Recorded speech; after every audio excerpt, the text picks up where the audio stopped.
جعفر بن محمد رحمہ اللہ کہتے ہیں کہ اگر تمہارے پاس کوئی نیوز پہنچے کہ کوئی بھائی کوئی بہن تمہارے بارے میں کوئی بات کر رہا تھا، یعنی اس نے فلاں شخص کہتا ہے کہ تمہارے بارے میں اس نے وہ شخص ایسے بول رہا تھا، تو he said look for excuses, ان کو عذر دو اور ان کو دیکھو کہ کیا ہو سکتی ہے کہ کوئی he might be angry, he might be thirsty, he might be hungry, he might be having a bad day, he maybe might be excuses do. up till what? up to 70 excuses.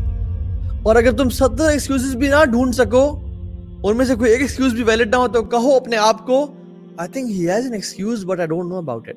اللہ اکبر. اس کی کوئی وجہ ہوگی جو اس نے ایسا کہا، لیکن جس کو میں نہیں جانتا. شاید اس کا برا دن، شاید اس کو فائنینشیل لاس ہوا ہو، شاید کوئی ایسا ہو ویسا ہو، شاید کوئی وجہ ہو، شاید اس کا یہ مطلب نہ ہو جس طرح سے مجھے اس شخص نے آ کے بتایا ہے. شاید وہ یہ کہنا نہ چاہ رہا ہو، شاید اس نے مذاق میں کچھ ایسا کہا ہو. give excuses.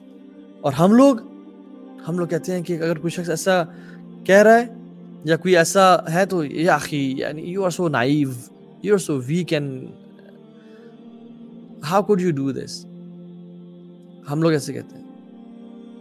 لیکن لوگ جو مسلمان ہوتے ہیں نا، جو عمل والے لوگ ہوتے ہیں، and this cannot be attained except from عمل، علم عمل. ہم لوگ تو فوراً سے جج کرتے ہیں کہ یار تم تو بڑے ایسے ہو ویسے ہو، تو ایسے کہہ رہا تو میں تمہیں بتاتا ہوں، آؤ جی اگر وہ میرے بارے میں ایسے کہہ رہے تو اس بندے کے بارے میں تمہیں 50 باتیں بتاتا ہوں، یہ لو اس کے پاس جا کے اس کو بتاؤ. نہیں، جنرلی جو لوگوں کو ایکسکیوزز دیتے ہیں نا، they are of good hearts, they have good hearts. لیکن جو لوگوں کو ایکسکیوزز نہیں دیتے نا، اور آپ کو آ کے کہہ رہے ہیں کہ فلاں شخص نے مجھے یہ کیا، مجھے وہ کہا، مجھے یہ کیا وہ کیا، فلاں نے یہ کیا، فلاں ایسا فلاں ویسا ہے، جان لیں کہ وہ آپ کی ایبسنس میں بھی آپ کے بارے میں بھی ایسا کہتا ہوگا کہ اس نے مجھے ویسا کیا، اس نے مجھے ویسا کیا. یہ excuses, let things go, be easy on people. یہ بڑے اچھے دل کی نشانی ہے کہ جو انسان کو آرام سے ان کو جینا دے. امام شافعی رحمہ اللہ فرماتے ہیں کہ جو شخص چاہتا ہے کہ اس کی زندگی، اس کا حسن الخاتمہ ہو، whoever wants that his life should end at goodness, at greatness, he should have حسن ظن باللہ and حسن ظن بالمسلمین. he should be having good ظن, good thinking about Muslims. جو چاہتا ہے کہ اس کا اینڈ اچھا ہو.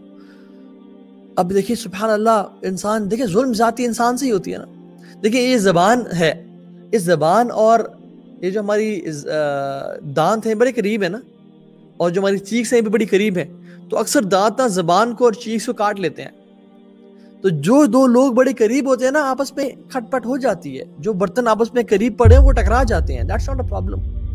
The thing is، مسلمان کا جو ایک دین ہمیں سکھاتا ہے کہ معاف کرنا، لوگوں کو forgive کرنا، اور being easy on people. کہ یار شاید اس نے لائٹر نوٹ پہ کیا دیا ہوگا، شاید اس کا موڈ اچھا نہیں ہوگا، شاید اس کا باس سے لڑائی، باس نے اس کو بغیر وجہ کے ڈانٹ دیا ہوگا، شاید وہ بھوکا ہوگا، اس پیاسا ہوگا، شاید اس کو مائگرین ہو رہا ہوگا، شاید وہ فزیکلی ایگزاسٹڈ ہوگا، شاید بندہ ایسا ہے نہیں، اس سے ویسے عمل ہو گیا. خیر ہے یار، ایسا نہیں.